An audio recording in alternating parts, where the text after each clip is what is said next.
কিছুদিন আগে ফ্রান্সের রাজধানী প্যারিসে অনুষ্ঠিত হলো জলবায়ু পরিবর্তন বিষয়ক ২১তম সম্মেলন। বিশ্বের বিভিন্ন দেশের প্রতিনিধিরা এই সম্মেলনে যোগ দেন।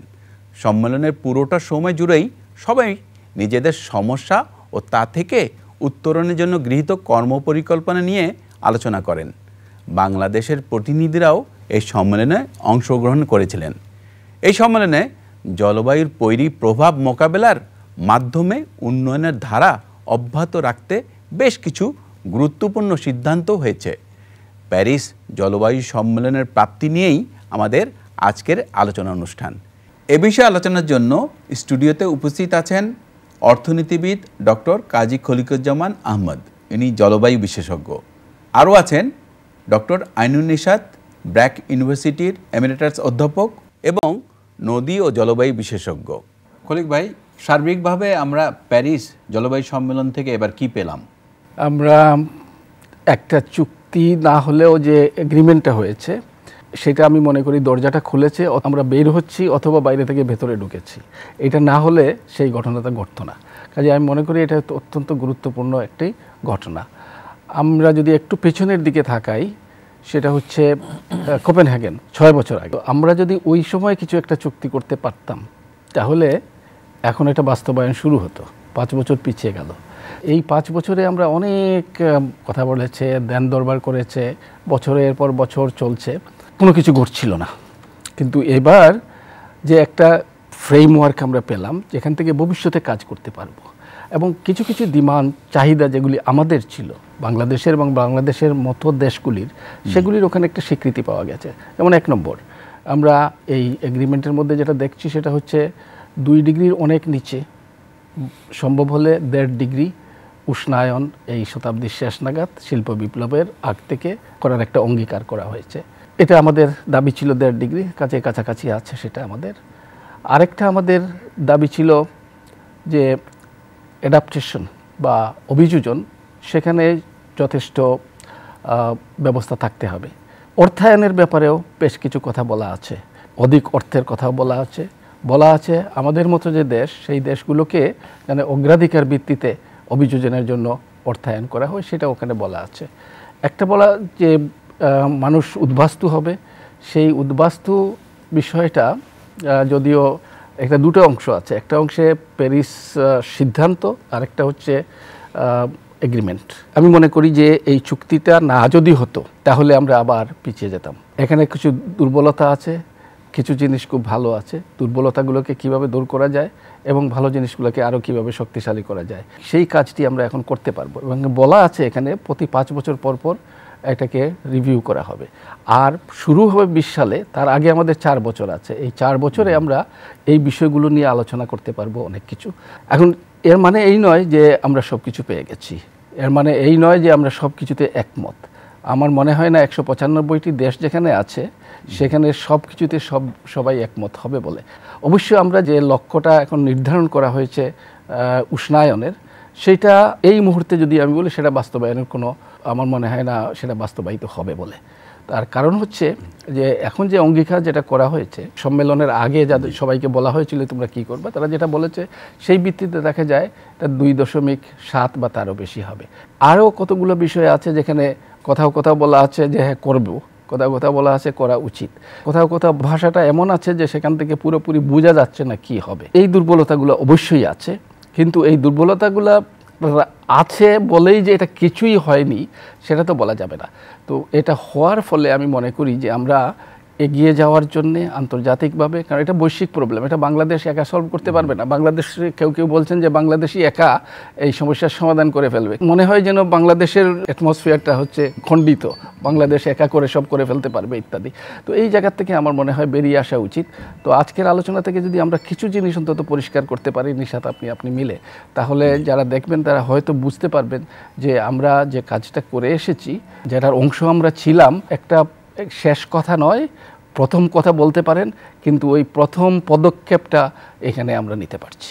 মূল কথা হলো সমস্যাটা পুরো পৃথিবীর, সুতরাং একটি দেশ এর সমাধান করতে পারবে না। জি, আবার ফিরে আসবো আপনার কাছে। নিশাত ভাই, এই যে ২ ডিগ্রি নিয়ে আলোচনা হচ্ছে বৈশ্বিক উষ্ণতার ব্যাপারে, এটা কি মনে হয় আপনার যে আমরা অর্জন করতে পারবো? ধন্যবাদ। আলোচনা তো 2 ডিগ্রি না, তার থেকেও কম। বলা হচ্ছে যে well below 2 degrees, preferably 1.5 degree. তো আমি একটু খলিক ভাইয়ের কথা ধরে একটু পিছনে যেতে চাই। প্রথম কথা হচ্ছে আপনাকে অভিনন্দন জানাচ্ছি, আজকের যে শিরোনামটা রেখেছেন সেটা হচ্ছে জলবায়ু সম্মেলন ও প্রাপ্তি। বলেননি যে বাংলাদেশের প্রাপ্তি। বাংলাদেশের প্রাপ্তি হলে আমার বলার কিছুই ছিল না, বাংলাদেশের জন্য তো এটা আলাদা হিসাব না। প্রশ্নটা হচ্ছে বিশ্বের প্রাপ্তি, বিশ্ব কি পেল। খুব সংক্ষেপে যদি বলি যে জলবায়ুর বিষয়টা পৃথিবী অনুধাবন করেছে, বিজ্ঞানীরা 1870-80-90-তে বলেছেন, কেউ কথা শোনেনি। 1887-88-র দিকে সিরিয়াসলি বলেছেন। ইউনেপ এবং WMO একসাথে বসে একটা সায়েন্টিস্টদের বডি তৈরি করেছেন, যেটা প্রথম রিপোর্ট দিয়েছে 1991-তে। পৃথিবী বুঝুক আর না বুঝুক, 92-তে তার একটা ফ্রেমওয়ার্ক করেছে যে আমাদের তাপমাত্রাটাকে নিয়ন্ত্রণ করতে হবে। সেটা কার্যকর হয়েছে 95 সনে। সেটার তখন আলোচনার 4টা ধারা ছিল। প্রথম ছিল এই গ্রিনহাউস গ্যাসগুলোকে কমাতে হবে, এটার নাম দিচ্ছি আমরা প্রশমন। দ্বিতীয়, এই গ্রিনহাউস বাড়ার কারণে যে ক্ষতি হবে সেটাকে মোকাবেলা করতে হবে, তার নাম দিচ্ছে অভিযোজন। তৃতীয় বিষয়টি ছিল যে এই অভিযোজনের জন্য যে অর্থায়ন প্রয়োজন হবে সেটা উন্নত বিশ্ব দেবে। আর চতুর্থ জিনিসটা ছিল টেকনোলজি এবং ক্যাপাসিটি বিল্ডিং। সেই ধারাতে 97-তে যখন চুক্তিটা, বাংলায় শব্দ একটা চুক্তি কিন্তু ইংরেজিতে হচ্ছে কনভেনশন, মানে ধাপ আছে, তখন সমগ্র পৃথিবী ঝাঁপিয়ে পড়লো উন্নত দেশগুলোর উপরে যে তোমাদেরকে কমাতে হবে।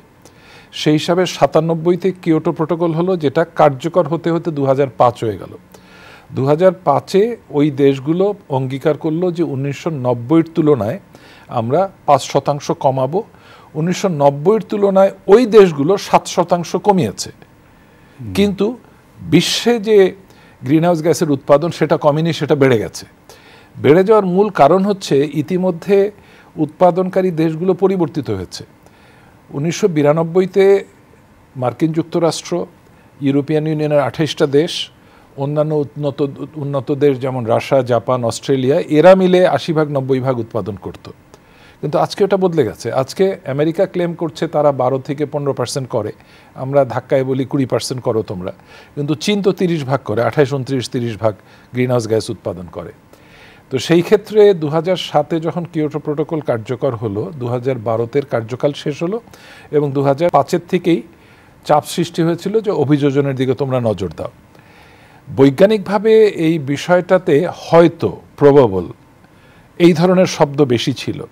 এটা চূড়ান্ত হলো 2007-এ ইন্দোনেশিয়ার বালিতে যে মিটিং হলো, সেখানে বলা হলো সব কিছু এনহ্যান্স করতে হবে, বেশি বেশি করে করতে হবে। এবং তখন বলা হলো যে 2009-তে কোপেনহেগেনে এটা চূড়ান্ত করতে হবে। এখন কোপেনহেগেনে যে সিদ্ধান্তটা হয়েছিল সেখানে স্বচ্ছতার অভাব ছিল বলে সেটা বাতিল হয়ে গেল, খলিক ভাই মাত্র যেটা বললেন। তারপরে আমরা 2010-এ মিলিত হয়েছি কানকুন শহরে। সেখানে মোটামুটি এই লক্ষ্যমাত্রাগুলো ঠিক হয়েছে এবং বলা হচ্ছে যে আমরা ওয়েল বিলো 2 ডিগ্রিজ এবং পারলে 1.5 ডিগ্রিতে তাপমাত্রা রাখব।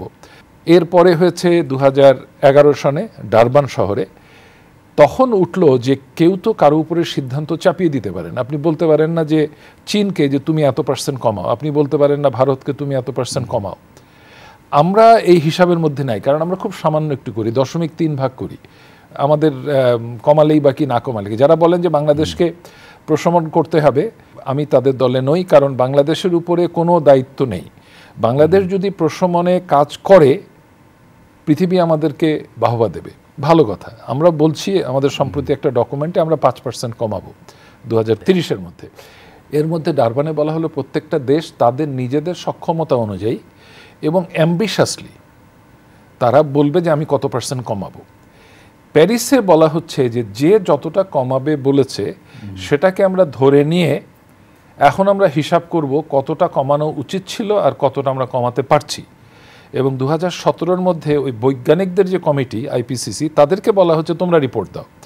এবং বিজ্ঞানীরা 2007 সনে তাদের রিপোর্টে চূড়ান্ত করেছেন যে মানুষের কারণে হচ্ছে, এবং তারা বলেছেন যে এটা 52-55 গিগাটনের মধ্যে, মানে পরিমাণ একটা, সেটাকে সীমিত রাখতে হবে। এখন আছে ধরেন 40, এবং 1992-তে যখন আলোচনা শুরু হয় তার তুলনায় প্রায় 40% বেড়েছে। এবং এটা বেড়েছে কিন্তু উন্নয়নশীল দেশগুলোর মধ্যে, অর্থাৎ এই প্রবৃদ্ধির জন্য প্রধানত দায়ী চীন, Bharat, Brazil, south Africa, Malaysia, south Korea, এই জাতীয় দেশগুলো চুক্তিতে বলা হয়েছে যে বিজ্ঞানীরা বলছেন যে ধারায় চলছে তাতে 55-তে চলে যাবে, কিছু কিছু বিজ্ঞানী বলছেন তাতে 60-এ চলে যাবে, কিন্তু এটাকে কমায় আনতে হবে 40-এ আনতে হবে। হ্যাঁ, অবশ্যই 40-এ যদি আনতে হয় তাহলে 55 থেকে 40, এই যে 13, মানে একবারে 4 ভাগের 1 ভাগ আরও কমাতে হবে। এই দায়িত্বটা কে নেবে সেটা এখনো ঠিক হয়নি।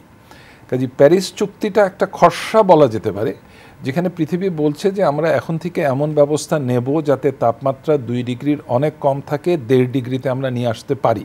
অর্থাৎ 2019-এর ডিসেম্বর পর্যন্ত অপেক্ষা করতে হবে সঠিক বৈজ্ঞানিক পদ্ধতিটা পেতে। কিন্তু আমার লক্ষ্যমাত্রা ঠিক হয়ে গেছে, এইটা হচ্ছে সবচেয়ে বড় আশার কথা। নতুন একটা আইটেম যোগ হয়েছে, সেটা হচ্ছে স্বচ্ছতা। যা কিছু করি না কেন সেটা স্বচ্ছ থাকতে হবে। টাকা পয়সার ক্ষেত্রে যেটা বলা হচ্ছে এটা রেজাল্ট বেসড পদ্ধতিতে দেয়া হবে।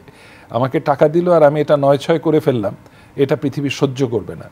এই ক্ষেত্রে বাংলাদেশের অনেক কিছু করার আছে। আবার ফিরে আসবো আপনার কাছে। ওকে, কলিক ভাই, গ্রিন ক্লাইমেট ফান্ডে যে পরিমাণ অর্থ অর্থায়ন হওয়ার কথা, তার কতটুকু মনে হয় বাস্তবায়িত হবে? আচ্ছা, এই একটি কথা যে ছিল 100 বিলিয়ন মার্কিন ডলার 2020 সাল থেকে প্রতি বছর দেওয়া হবে, তার এখনও যেটা জানি আমরা, বলা হচ্ছে যে এটা অধিকাংশই আসবে বেসরকারি খাত থেকে। ওরা তো আর ওই গ্রিন ক্লাইমেট ফান্ডে দেবে না, ওরা কোথায় দেবে তারা নিজেরা যে বাস্তবায়ন করবে। কাজে ওই 100 বিলিয়ন যদি জোগাড় হয়ও, তার একটা সামান্য অংশ যাবে গ্রিন ক্লাইমেট ফান্ডে, খুব বেশি যাবে না, হয়তো 25% যেতে পারে, বা জানা এখন বলা যাবে না, কিন্তু বেশ অধিকাংশই যাবে না, কিছু যাবে। তো এখানে একটা সমস্যা এখন সৃষ্টি হচ্ছে, যে টাকাই আসুক না কেন, প্রথমত ওরা বলছে যে ঋণ দেবে এখন খুব স্বল্প সুদে, হয়তো 0.75% হারে। আরেকটা বলছে যে নিজে কিছু খরচ করতে হবে, কো-ফাইন্যান্সিং, অর্থাৎ আমরা যদি অনুদান চাই তাহলে তার একটা অংশ, অর্ধেক আমাদেরকে জোগাড় করতে হবে। এটা তো আমাদের কথা ছিল না। আগে কথা ছিল এটা পুরোটা অনুদান হবে, পুরোটা আমরা জানবো আগের থেকে কতটা কখন পাচ্ছি, পুরোটা হবে যে সাধারণভাবে যে উন্নয়নের জন্য যে অর্থ দেওয়া হয় তার অধিক হবে। এটা এই কথাগুলো আগের থেকে ছিল, কিন্তু এখন দেখা যায় আবার নতুন করে অন্য কথাগুলো আসছে। কিন্তু ইতিমধ্যেই সেটা তাদের বোর্ডের সিদ্ধান্ত হয়ে গেছে, এবং এই বোর্ডকে ক্ষমতা মোটামুটি কপ থেকে দিয়ে দেওয়া হয়েছে তারা সিদ্ধান্ত নেওয়া, কারণ কপে গিয়ে এটা আর পরিবর্তন করা যাচ্ছে বলে আমার মনে হয় না। তবু আমাদের চেষ্টা করতে হবে, আমরা বলার চেষ্টা করেছি, কিন্তু এটা খুব একটা বেশি কেউ শুনছে বলে মনে হয় না। তো এখানে আরেকটা সমস্যা আছে, যে এখন বাংলাদেশের জন্য যদি বলি, আমাদের দেশের মধ্যে কোনো প্রতিষ্ঠান এখনও স্বীকৃতি পায়নি যার মাধ্যমে আমরা টাকা পেতে পারি। যে এখনও আমরা ইউএনডিপি এবং অন্যান্য KfW এবং অন্যান্য যে প্রতিষ্ঠান আছে আন্তর্জাতিক, সেগুলোর মাধ্যমে পাচ্ছি। তারা একটা অবশ্যই এর থেকে একটা অংশ তারা নেয়, এবং পাওয়াও কঠিন, তাদের অনেক ধরনের মত থাকে, সেটা আমাদের উপর চাপিয়ে দেওয়ার চেষ্টা হয়। তো আমরা বাংলাদেশ থেকে প্রচেষ্টা চলছে, ইতিমধ্যে 2টো প্রতিষ্ঠান এইভাবে স্বীকৃতি পাওয়ার জন্যে তাদের যে প্রস্তাব সেটা তারা পাঠিয়েছে, এবং বেশ কিছু এগিয়েছে, কিছু প্রশ্ন করা হয়েছে, সেই প্রশ্নগুলোর উত্তর দেওয়া হয়েছে। তো হতে পারে, যদি হয় তাহলে আমাদের অর্থ পাওয়াটা কিছুটা সহজ হবে, ওখানে যদি অর্থ আসে। তাহলে মূল সোর্সটা কি হবে, কোথা থেকে আসবে ভবিষ্যতে? মূল সোর্স তো গ্রিন ক্লাইমেট ফান্ড হওয়ার কথা। কোথা থেকে আসবে এই ফান্ডটা? ফান্ড তো দেবে উন্নত বিশ্ব, ওদেরই দিতে হবে, কারণ আমরা তো আর দিতে পারবো না, ওরাই দেবে, দেওয়ার কথা। কতটা তারা দেবে, কিন্তু বেসরকারি বেসিক্যালি উন্নত বিশ্ব বলতে কি আমরা বুঝবো যে উন্নত দেশগুলো, মার্কিন যুক্তরাষ্ট্র, ওয়েস্টার্ন ওয়ার্ল্ডের যারা তারাই দেবে, দেওয়ার কথাও তাদের। ক্লাইমেট ফাইন্যান্স বলতে যেটা বোঝায় সেটা হচ্ছে যে উন্নত দেশগুলো উন্নয়নশীল দেশগুলোকে জলবায়ু পরিবর্তন মোকাবেলা করার জন্য অর্থায়ন করবে। সেটা হচ্ছে জলবায়ু পরিবর্তনের যে অর্থায়ন, সেটার অর্থটা সেই কাজে এটা তাদের দেওয়ার কথা। আর একটা জিনিস বোঝা উচিত, বাংলাদেশ বা যে কোনো দেশ চাইলেই কি ওখানে হবে, পাওয়া যাবে? একটি দেশকে তো দিবে না, এটা একটি দেশের বিষয় তো না, এটা হচ্ছে গোষ্ঠীভিত্তিক আলোচনা হয়, আর সব পরে হচ্ছে সব মিলিয়ে আলোচনা হয়। আমাদের যেটা আরও করতে হবে সেটা হচ্ছে, আমি আগের থেকেও মনে করেছিলাম, এখনও আমি মনে করি যে আমাদের দ্বিপাক্ষিক আলোচনায় বেশি করে যেতে হবে, দ্বিপাক্ষিক প্রচেষ্টা করতে হবে। এবার আমরা মার্কিন যুক্তরাষ্ট্রের সেনেটরদের সঙ্গে বসেছি, আমরা বসেছি ব্রিটিশ মন্ত্রীর সঙ্গে, আমরা বসেছি নর্ডিক পার্লামেন্টারিয়ানদের সঙ্গে, আমরা বসেছি চীনের মন্ত্রীর সঙ্গে, আমরা অনেকের সঙ্গে বসেছি, দ্বিপাক্ষিকভাবে আলোচনা করেছি, আমাদের মত তাদেরকে বলেছি, তাদের কথা আমরা শুনেছি, এবং আমাদের অনেক কথায় তারা সমর্থন জানিয়েছেন। তো এই যে কাজগুলো আমরা আমাদের টিম যারা করে, তাদের একটু প্রশংসা প্রাপ্য আমি মনে করি। আমাদের কতগুলা তরুণ ছেলেমেয়ে আছে, এরা সাংঘাতিক ভালো, এরা ভবিষ্যতে আরও অত্যন্ত উন্নতভাবে তারা তাদের কাজগুলো করতে পারবে। আর একটি জিনিস আমার যেটা মনে হয় যে 195টি দেশের রাষ্ট্র এবং সরকার প্রধানরা যখন একটা জায়গায় যায় সেটার ইম্পর্টেন্স তো এমনিই বেড়ে যায়, অনেক অনেক বেড়ে যায়। তো যে কোনো পলিটিক্যাল একটা আন্তর্জাতিক পলিটিক্যাল একটা কারণ ছিল এবার ঘটার, আমি মনে করি সেই দরজাটা খুলেছে। এখন আমরা ভেতরে থাকলে বেরিয়ে আসছি, বাইরে থাকলে ভেতরে ঢুকেছি। এখন আমাদেরকে আরও বেশি কাজ করতে হবে আমাদের জন্য, সবার জন্য। আবার ফিরে আসবো আপনার কাছে। নিশাত ভাই, ক্যাপাসিটি বিল্ডিং ও পরিবেশ বান্ধব প্রযুক্তি হস্তান্তরে ক্ষেত্রে কতটুকু আমরা এগিয়েছি এই ব্যাপারে? ওটার উত্তর দেবো, তার আগে আমি খলিক ভাইকে একটু সাপ্লিমেন্ট করি। অর্থায়নের বিষয়টি এবার আরও বিস্তৃতভাবে বলা হয়েছে। উন্নত বিশ্ব $1 বিলিয়ন দেবে 9 থেকে শুরু করা হয়েছে, 2010-এ বলা হয়েছে, তার হিসাব নিকাশ করা হচ্ছে। এখন বলা হচ্ছে প্রাইভেট সেক্টর দেবে, ইন্স্যুরেন্স কোম্পানি দেবে, ইত্যাদি ইত্যাদি, কিন্তু সরকার থেকেও দেবে। বাট নতুন জিনিসটা যেটা প্যারিসে হয়েছে, উন্নত বিশ্বটা ডিফাইন করা হয়েছে 1992-তে। তখনকার 37-38টা দেশ, তারা হচ্ছে উন্নত বিশ্ব, বাকিগুলো হচ্ছে উন্নয়নশীল বিশ্ব, তার ফাঁকে আবার কিছু গ্রুপ হচ্ছে অনুন্নত দেশ। তা আমরা একটা ফাঁকের মধ্যে আছি। আমরা কি উন্নয়নশীল দেশের পক্ষে কথা বলবো না অনুন্নত দেশের পক্ষে কথা বলবো? আমরা তো বেশি দিন অনুন্নত দেশ থাকার ইচ্ছা পোষণ করি না। খলিক ভাই বলেছেন যে এটা দলগত আলোচনা।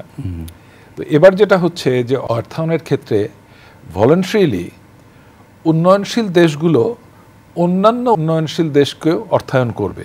যেমন চীন $3.1 বিলিয়ন ডিক্লেয়ার করেছে, ইন্দোনেশিয়া কিছু টাকা ডিক্লেয়ার করেছে, কোরিয়া কিছু টাকা ডিক্লেয়ার, এমনকি ভিয়েতনামও কিছু টাকা ডিক্লেয়ার করেছে।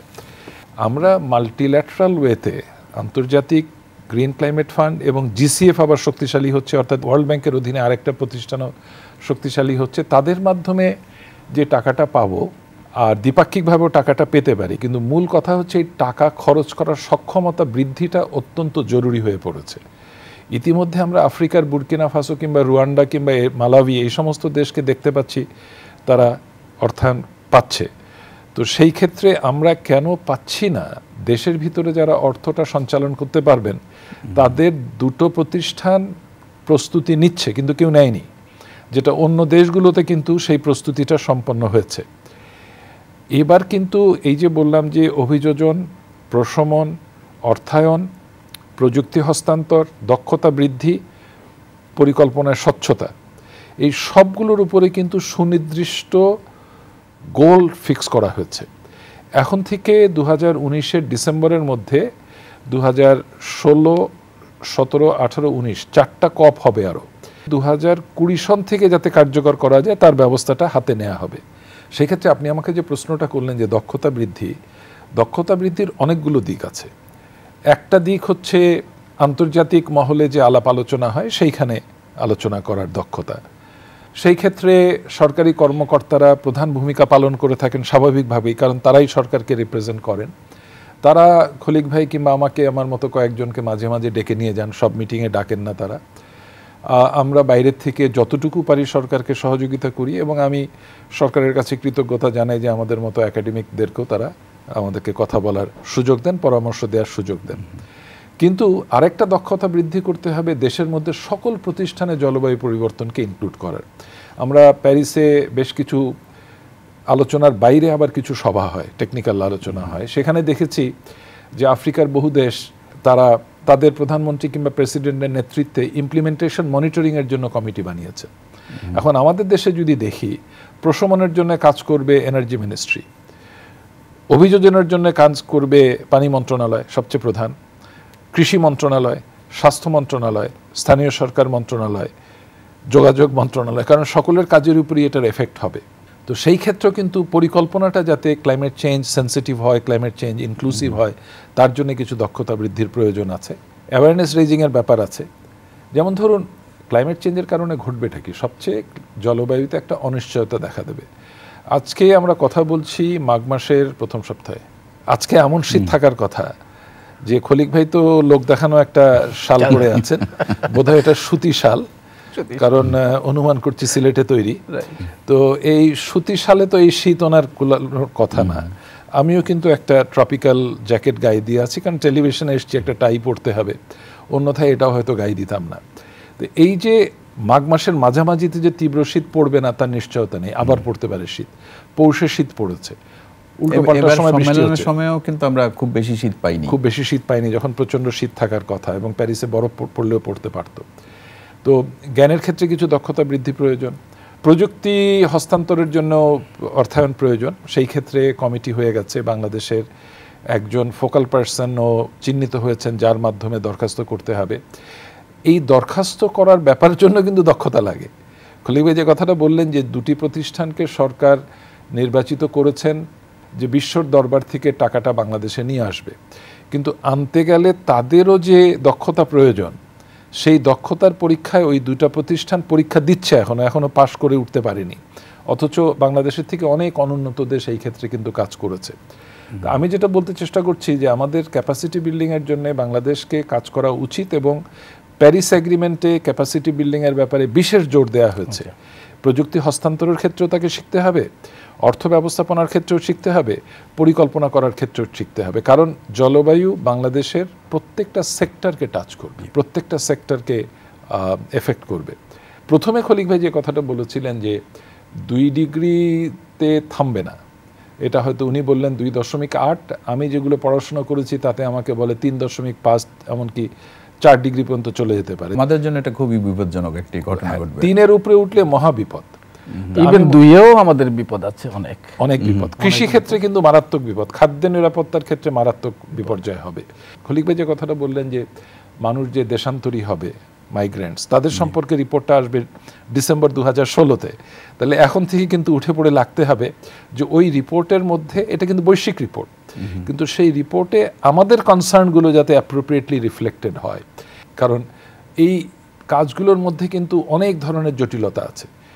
আমি যেহেতু পানিতে নিয়ে কাজ করেছি সারা জীবন, আমি মনে করি যে পানি মন্ত্রণালয়কে আরও বেশি অগ্রসর হতে হবে। কারণ আমাদের উপকূলীয় অবকাঠামো তৈরি শুরু হয়েছে নতুন করে, বন্যা নিয়ন্ত্রণের ক্ষেত্রে বাঁধ পুনর্নির্মাণের কাজ শুরু হয়েছে। এগুলোর অর্থায়নের ক্ষেত্রে কিন্তু আমরা বিশ্বের কাছ থেকে প্রচুর অর্থ সংগ্রহ করতে পারি যদি আমরা ঠিক মতো আমাদের দরখাস্তটা উপস্থাপন করতে পারি। সেই ক্ষেত্রে কিন্তু দক্ষতা নেই বলেই আমার ভয়। ধন্যবাদ। এই যে একটাই বিষয় হচ্ছে যে আমাদের সমন্বয়ের খুব অভাব আছে। কিছু কিছু কাজ বিভিন্ন জায়গায় হচ্ছে, আর অনেক হওয়া উচিত, কিন্তু সমন্বিতভাবে। তা না হলে দেখা যাবে যে পানি মন্ত্রণালয় একটা কাজ করছে, অন্য মন্ত্রণালয় আরেকটা কাজ করছে, এবং একটা আরেকটার উপরে অভিঘাত ফেলছে। তো সেই জন্য সমন্বয়টা খুবই করে। এখানে কেউ কেউ বলেন সমন্বয় কোন পর্যায়ে হবে, কোনো একটা পর্যায়ে অন্যদেরকে ডাকলে আসবে না, আরও উপরের পর্যায়ে যেতে হবে। কেউ কেউ বলছেন যে প্রধানমন্ত্রী পর্যায়ে সমন্বয়, কিন্তু সেখানে যদি যায় তাহলে তো ওনার কত সময় আছে। তো সেজন্যে আমি মনে করি যে এটা একটা কার্যকর সেই জায়গায় সমন্বয় থাকা উচিত। অবশ্যই প্রধানমন্ত্রী সেখানে ব্লেসিংস থাকতে হবে। তাহলে আমার মনে হয় যে সাথে অনেকগুলো কাজ করণীয় আমাদের, যেগুলো বললেন, এই সবগুলোই আমরা হয়তো এখন যেরকম করছি তার চেয়ে একটু ভালো করে করতে পারবো। আরেকটা জিনিস আছে এইবার চুক্তিতে, আমি মনে করি সেটা অত্যন্ত মানবাধিকারের কথাটা এসছে প্রথমবারের মতো। এর আগে কোনোদিন মানবাধিকার অন্তর্ভুক্ত হয়নি। কাজে এটা একটা মানবাধিকারের বিষয়। জলবায়ু পরিবর্তনের অভিঘাতে যারা ক্ষতিগ্রস্ত হচ্ছেন তারা কিন্তু দায়ী নয়। কাজে তাদের একটা অধিকার এখানে আছে, তাদের যে ক্ষতিগ্রস্ত হচ্ছে সেটাকে মিটিয়ে দেওয়া, পুষিয়ে দেওয়ার ব্যাপার এটা। আমি খলিল ভাইয়ের সাথে একটু দুটো শব্দ যোগ করি, দুটো সেন্টেন্স। প্রথমত হচ্ছে আমরা খালি প্রাপ্তির কথা বলি, টাকা পাওয়ার, যে খরচ করা এবং জবাবদিহিতা, এটার প্রস্তুতি না নিলে পাবেন না টাকা, অর্থ পাবেন না, প্রযুক্তি পাবেন না, দক্ষতা বৃদ্ধির জন্য সহায়তা পাবেন না। কাজেই পাওয়ারটা হিসাব করব, কিন্তু তার আগে হিসাব দেয়াটা শিখতে হবে। আর দ্বিতীয় কথা, প্রধানমন্ত্রীর কথা তুলেছেন, এখানে বোধহয় একটু গর্বের সাথে বলতে হয় যে প্রধানমন্ত্রী কোপেনহেগেনে যে সম্মেলন হয়েছিল সেটাতে অংশগ্রহণ করেছিলেন, এবং সরাসরি প্রধানমন্ত্রী প্রেসিডেন্ট ওই পর্যায়ের মিটিংয়ে তিনি 1.5 ডিগ্রির কথা তুলেছিলেন, সাথে আরও সহযোগী দেশ ছিল। সেটা কিন্তু এই অর্জন হয়েছে 2009 থেকে 2015-তে। এর আগ পর্যন্ত আমরা গরিব দেশগুলো আমরা বলতাম 1.5 ডিগ্রি, উন্নত দেশগুলো আমাদেরকে পাত্তাই দিত না। এবার ওয়েল বিলো 2 ডিগ্রিজ এবং 1.5 ডিগ্রি। আর খলিল ভাই যে কথাটা বলেছেন আমি হয়তো রিপিট করছি, এবার মিটিংয়ের প্রথমে 150-এর বেশি রাষ্ট্রপ্রধান উপস্থিত থেকে তারা একদিন ব্যাপী একটা সম্মেলন করে দিক নির্দেশনা দিয়ে গেছেন, এবং মন্ত্রী পর্যায়ে যে কারণে অনেক অ্যাডভান্স সিদ্ধান্ত নেওয়া সম্ভব হয়েছে। কিন্তু আমরা এটা লক্ষ্য করেছি যে পৃথিবীর বিভিন্ন দেশ যারা ক্লাইমেট চেঞ্জের ক্ষেত্রে প্রস্তুতি নিচ্ছেন তারা রাষ্ট্রের উচ্চতম পর্যায়ে গিয়ে কোঅর্ডিনেশনের কাজটা করছেন। কাজে আমি মনে করি বিনীতভাবে প্রধানমন্ত্রীর কাছে আবেদন জানাবো তিনি যেন ক্লাইমেট চেঞ্জের বিষয়ে নিজের কিছু সময় বরাদ্দ করেন। ধন্যবাদ। প্যারিস জলবায়ু সম্মেলন এবং প্রাপ্তি এ নিয়ে শেষ কথা কি বলবেন? প্রাপ্তি তো বললামই যে এখন একটা দরজা খুলেছে, আমরা কাজ করতে পারবো। আরেকটা সারা বিশ্বের জন্য, সেটা আমি মনে করি যে এটা উন্নত বিশ্বের জন্য যেমন আমাদের জন্য তেমন, সবার জন্য। কারণ পৃথিবী তো একটাই, একটা হচ্ছে বিশ্ব সমাজ। এই সমাজকে রক্ষা করতে, পৃথিবীকে রক্ষা করতে এখানে সবার দায়িত্ব আছে। আমাদের দায়িত্ব কম আন্তর্জাতিকভাবে, অন্য দেশের বেশি। সেই ভিত্তিতেই কিন্তু প্রত্যেকের দায়িত্ব পালন করতে হবে।